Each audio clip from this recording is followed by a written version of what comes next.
vous avez décidé de mettre votre maison en vente. Ne vous inquiétez pas, c'est très simple à partir du moment où la procédure est bien préparée. Tout d'abord, vous devez recueillir différents éléments. Votre titre d'acquisition, soit il vous a été déjà remis par votre notaire, soit cela n'a pas été le cas, et dans ce cas, il faut le lui demander.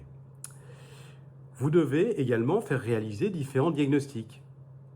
Le diagnostiqueur professionnel vous indiquera quels diagnostics sont à réaliser en fonction du lieu de situation de votre maison, en fonction de son âge et de différents critères. Enfin, j'attire votre attention sur un diagnostic particulier qui est le diagnostic assainissement. Soit vous possédez un assainissement collectif, c'est-à-dire de type tout à l'égout, et dans ce cas-là, le diagnostic est obligatoire dans certaines communes. Il faut donc vous renseigner auprès de la mairie pour savoir si, dans votre cas, il est obligatoire. Si vous disposez d'un assainissement de type non collectif, c'est-à-dire de type fosse septique par exemple, dans ce cas-là, le diagnostic est obligatoire quel que soit le lieu de situation de votre maison. Il faut donc appeler le service public d'assainissement non collectif, dit SPANC. J'attire votre attention sur le fait que leur délai d'intervention est très long, donc faites-le le plus rapidement possible. Si votre maison est située dans un lotissement, eh bien dans ce cas-là, il faudra informer votre acquéreur de la vie de ce lotissement. Et pour l'informer, il faudra lui fournir notamment les procès-verbaux des différentes assemblées générales qu'il y a eu au sein de l'association syndicale. Il devra lui fournir également un document qui s'appelle le cahier des charges du lotissement. Ce cahier des charges permet notamment de connaître les contraintes architecturales du lotissement, les obligations de chacun des colotis. Les dispositions législatives ont évolué. Elles ont évolué dans le sens où maintenant, lorsque vous avez un logement qui est classé par le diagnostic de performance énergétique en classe F ou G, eh bien, vous devez, au préalablement même à la première visite qui serait établie par une agence immobilière, établir ce qu'on appelle un audit énergétique. L'audit énergétique est un document qui contient diverses informations sur l'énergie qui est dépensée par le logement et pour vérifier si effectivement c'est une passoire thermique ou pas, et qui lui-même va entraîner des préconisations de manière à améliorer et à pouvoir passer dans une classe supérieure de manière à supprimer cette passoire thermique. Alors, il ne peut se faire que sur la base d'un diagnostic de performance énergétique qui a été établi auparavant et qui va classer votre maison et classer l'énergie dépensée.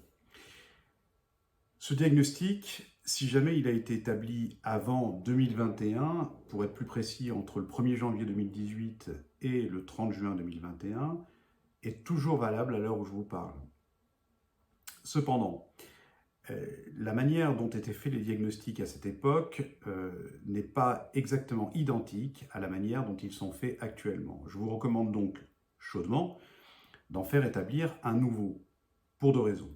La première, c'est que si le diagnostic qui a été établi auparavant vous place dans une classe qui serait C ou D, alors qu'avec les nouvelles normes, le logement devrait être classé en F ou G, eh bien, vous prenez une responsabilité dans la mesure où l'acquéreur pourrait vous le reprocher et où vous auriez dû procéder à un audit énergétique.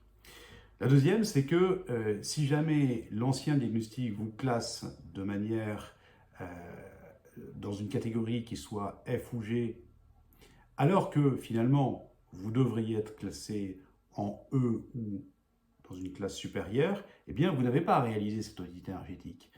Donc il est, quoi qu'il arrive, plus prudent de refaire faire d'abord un diagnostic de performance énergétique, et si jamais ce diagnostic de performance énergétique vous classe en F ou G, eh bien alors de faire procéder à un audit énergétique.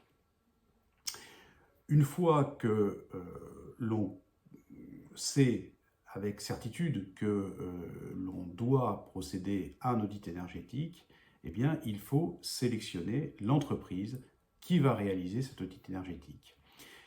Différentes entreprises sont labellisées et peuvent y procéder. Alors, en ce qui concerne les maisons individuelles, les entreprises qualifiées pour réaliser ce diagnostic cet audit énergétique, sont les bureaux d'études et les entreprises qualifiées, les diagnostiqueurs immobiliers qui sont certifiés et les entreprises certifiées RGE Offre Globale. Il convient de bien vérifier, dans ce cas, que ces entreprises ont la certification et sont bien assurées pour ce type de mission. Si jamais la maison comprend plusieurs logements, à ce moment-là, ce ne sont pas les mêmes entreprises qui sont qualifiées pour réaliser ces audits énergétiques. À ce moment-là, je vous engage, j'invite plutôt à nous consulter de manière à ce que nous puissions vous dire quelles entreprises sont qualifiées pour réaliser ces audits énergétiques.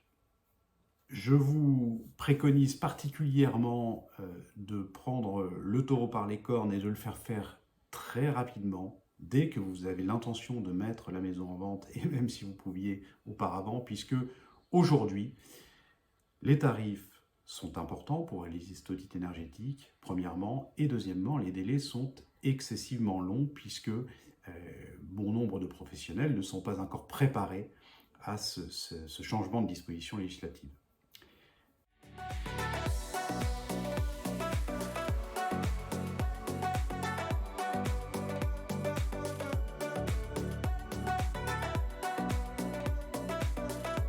Si vous avez fait construire votre maison ou si vous l'avez agrandie, eh bien, dans ce cas-là, vous avez dû demander une autorisation d'urbanisme. Cette autorisation d'urbanisme, il faut la fournir à votre acquéreur et donc au notaire qui va rédiger le compromis de vente. Il s'agit du permis de construire, qui vous autorise à construire. Il s'agit de la déclaration d'achèvement, qui dit aux impôts que vous avez terminé la construction de la maison. Et enfin, le certificat de conformité, qui va permettre à votre acquéreur de savoir que les travaux qui ont été entrepris sont exactement le reflet de l'autorisation d'urbanisme qui a été délivrée. Si votre maison, ou une partie de votre maison, a moins de 10 ans, eh bien dans ce cas-là, il faudra lui fournir ce qu'on a dit auparavant, mais également les factures des travaux, le nom des différents intervenants qui sont intervenus justement dans cette édification ou dans ces travaux, leurs assurances décennales et, si vous l'avez souscrite, l'assurance dommage-ouvrage. Cela permettra, en cas de désordre, à votre acquéreur d'intervenir auprès de ces différents corps de métier.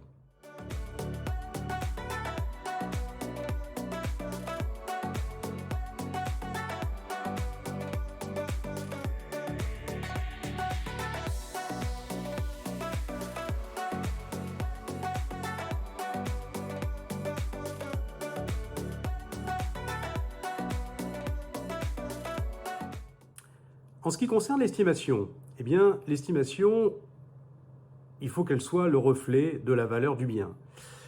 Pour être le reflet de la valeur du bien, je vous conseille fortement de faire intervenir un professionnel de l'immobilier. Ce professionnel peut être soit une agence immobilière, soit le service négociation de notre office qui réalise ce genre d'opération.